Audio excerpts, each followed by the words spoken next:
امام صادق علیہ السلام سے سورہ حل عطا کی آیت 7 کی تفسیر پوچھی گئی کہ جس میں ارشاد قدرت ہے کہ وہ اپنی نظر کی وفا کرتے ہیں۔ آپ نے ارشاد فرمایا، حسن و حسین علیہم السلام بچے تھے کہ بیمار ہو گئے تو رسول خدا بچوں کی عیادت کرنے کے لیے تشریف لائے اور آپ کے ساتھ 2 آدمی اور بھی تھے۔ تو ان میں سے ایک شخص نے عرض کی، اے ابوالحسن، اگر آپ ان بچوں کی صحت یابی کے لیے نظر کریں تو خداوند کریم ان کو صحت عطا کرے گا۔ آپ نے فرمایا، اگر خداوند کریم ان کو شفا عطا فرمائے تو میں شکرانے کے 3 روزے رکھوں گا۔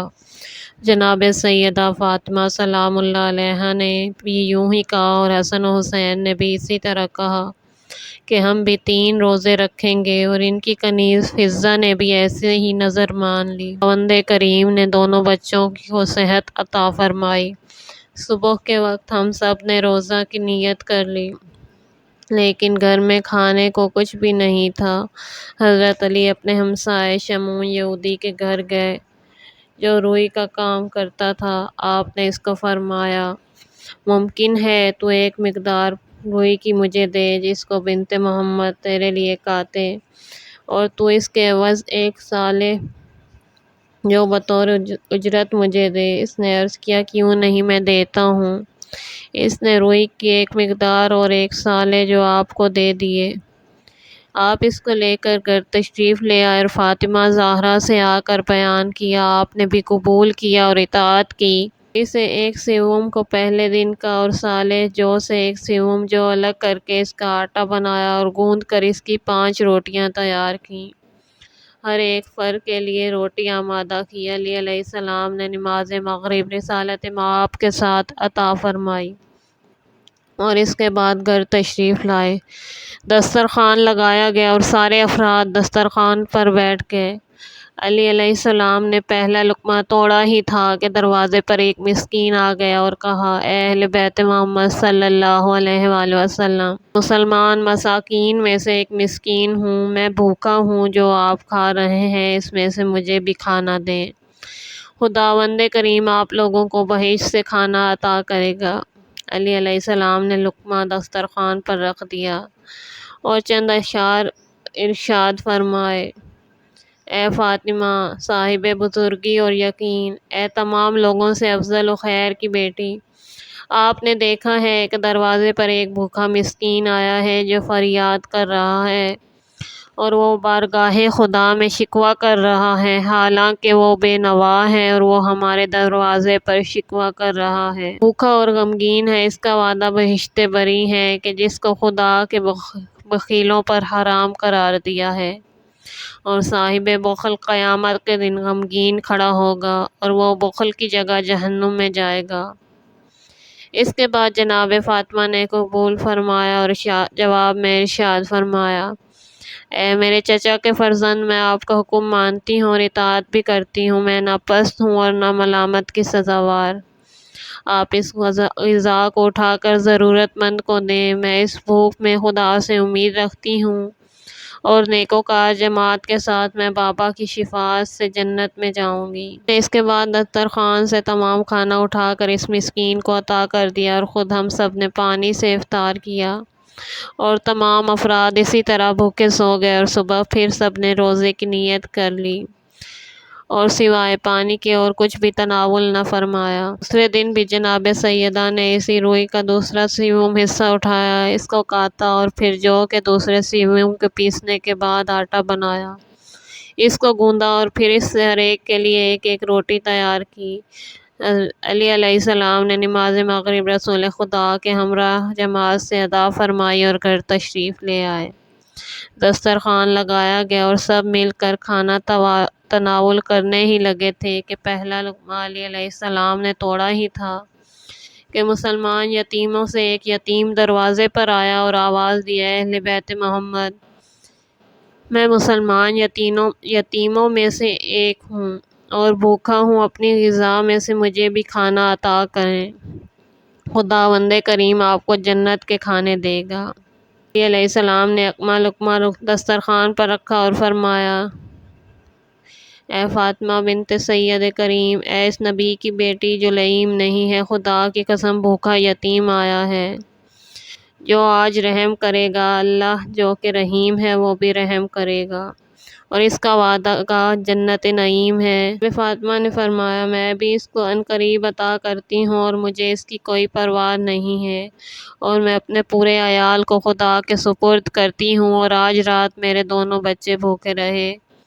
ان میں سے جو چھوٹا ہے وہ کربلا میں بے جرم قتل کیا جائے گا، اور اس کے قاتل کے لیے ویل ہے اور خسارہ ہے، اور اس کا قاتل پشت ترین جہنم کی طرف کھینچا جائے گا، اور اس کی سزا ہر گناہ گار سے سخت ترین ہوگی۔ اس کے بعد دسترخوان سے تمام کھانا اٹھایا اور اس یتیم کو دے دیا، اور خود پانی سے افطار کر کے بھوکے سو گئے، سوائے پانی کے اور کچھ بھی تناول نہ کیا، اور پھر صبح کو روزے کی نیت کر لی۔ جناب فاطمہ نے تیسرے سیوم روئی کو کاتا اور پھر بقیہ سیوم جو کو چکی سے پیسا اور آٹا تیار کیا، اور اس سے پھر 5 روٹیاں تیار فرمائیں۔ امام کو علیہ السلام نے نماز مغرب رسول خدا کے ساتھ جماعت کے ساتھ ادا کی اور گھر تشریف لے آئے۔ دسترخوان لگایا گیا، تمام افراد دسترخوان پر غذا تناول کرنے کے لیے بیٹھ گئے۔ ابھی پہلا لقمہ توڑا ہی تھا کہ اچانک اس اسیروں میں سے ایک اسیر دروازے پر آ گیا اور آواز دے کر کہا، اے اہل بیت محمد صلی اللہ علیہ وآلہ وسلم، میں اسیر ہوں، آپ میرے لیے دروازہ بند نہ کریں اور مجھے کھانا عطا کریں۔ علیہ السلام نے پھر فرمایا، اے فاطمہ، نبی احمد کی بیٹی، سید و سردار کی بیٹی، بے آسرا اسیر تیرے دروازے پر آیا ہے، اور وہ بے نوا اور قیدی ہے۔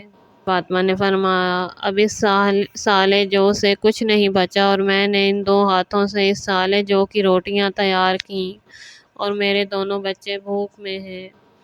اے میرے رب، تو ان کو ضائع مت کرنا، اور ان کا باپ اچھی آخرت کے لیے کوشاں ہے، اور میرے سر پر کوئی چادر نہیں سوائے اس اباب کے کہ جس کو میں نے بنایا ہے 1 سالے سے۔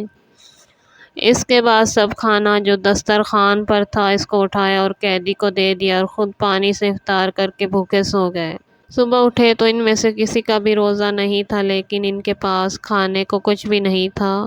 شعیب نے ایک حدیث میں کہا ہے کہ علی علیہ السلام حسن و حسین علیہ السلام کو لے کر خدمت رسول خدا میں حاضر ہوئے، اور وہ دونوں شدت بھوک کی وجہ سے لاغر ہو چکے تھے۔ آپ نے دونوں بچوں کو اس حالت میں دیکھا تو فرمایا، اے ابو الحسن، اتنی سختی مجھے اچھی نہیں لگتی، یہ میں کیا دیکھ رہا ہوں؟ فرمایا، اٹھو بیٹی فاطمہ کے پاس چلتے ہیں۔ سب مل کر بی بی کے پاس تشریف لائے، اور آپ مصلی عبادت پر اور بھوک کی وجہ سے آپ کا شکم اطہر پشت کے ساتھ لگا ہوا تھا، دونوں آنکھیں اندر کی طرف دھنس گئی تھیں۔ آپ نے فوراً بی بی کو آغوش میں لیا اور فرمایا، میں خدا سے استغاثہ کرتا ہوں کہ تم لوگ 3 دن سے اس حالت میں ہو۔ جبرائیل نازل ہوئے اور عرض کیا، اے محمد صلی اللہ علیہ وآلہ وسلم، یہ لو خدا نے آپ کے خاندان کے لیے آمادہ کیا ہے۔ آپ نے فرمایا، کیا چیز ہے؟ عرض کی، قال الانسان حین من الدہر، یہاں تک فرمایا، یہ تمہاری جزا ہے اور تمہاری کوشش کی قدردانی ہے۔ بن مہران نے ایک حدیث میں کہا ہے کہ رسول اکرم صلی اللہ علیہ وآلہ وسلم اس سورہ کے نزول کے بعد جلدی سے اپنی جگہ سے اٹھے اور فوراً فاطمہ کے گھر تشریف لائے، اور ان سب کو جمع کیا اور ان کے سروں پر جھکے اور رونا شروع کر دیا، اور فرمایا، آپ لوگ 3 دن سے اسی طرح بھوکے ہیں اور یہ مجھے پتہ ہی نہ چل سکا، اور جبرائیل ان آیات کے ساتھ نازل ہوئے ہیں۔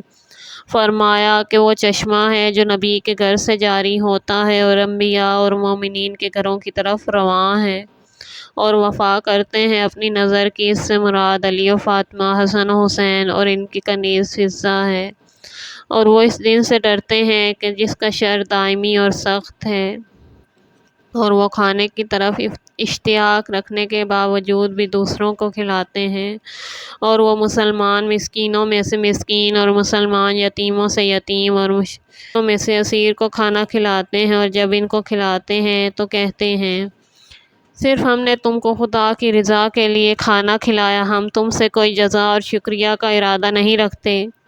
فرمایا خدا کی قسم یہ جملہ میں نے صرف زبان سے نہیں کہا تھا بلکہ دل کی گہرائیوں سے کہا تھا، اور خدا نے اس کے بارے میں خبر دی ہے کہ انہوں نے کہا ہم تم سے کوئی عوض نہیں چاہتے اور نہ ہی اس پر تعریف چاہتے ہیں، ہم نے تو فقط خدا کی خوشنودی کی خاطر یہ کھانا کھلایا ہے اور اسی سے ثواب چاہتے ہیں۔ خدا نے فرمایا ہم نے ان کو اس دن کے شر سے محفوظ کر لیا اور دلشاد کے ساتھ برخوردار کیا، اور ان کی جزا کے بدلے میں جنت دی ہے تاکہ وہ اس میں سکونت کریں کہ جس میں حریر یعنی ریشمی بستر ہوں گے جس پر وہ تکیہ کریں گے۔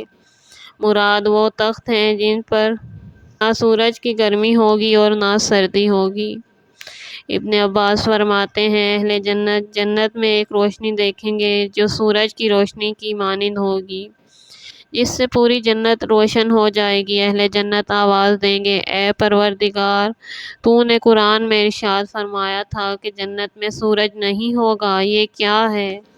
خداوند کریم جبرائیل کو ان کے پاس بھیجے گا جو اعلان کرے گا اے اہل بہشت یہ سورج نہیں ہے بلکہ علی و فاطمہ مسکرائے ہیں اور جنت ان کی مسکراہٹ کے نور سے روشن ہوئی ہے۔ سورہ حل عطا ان کی شان میں نازل ہوئی ہے۔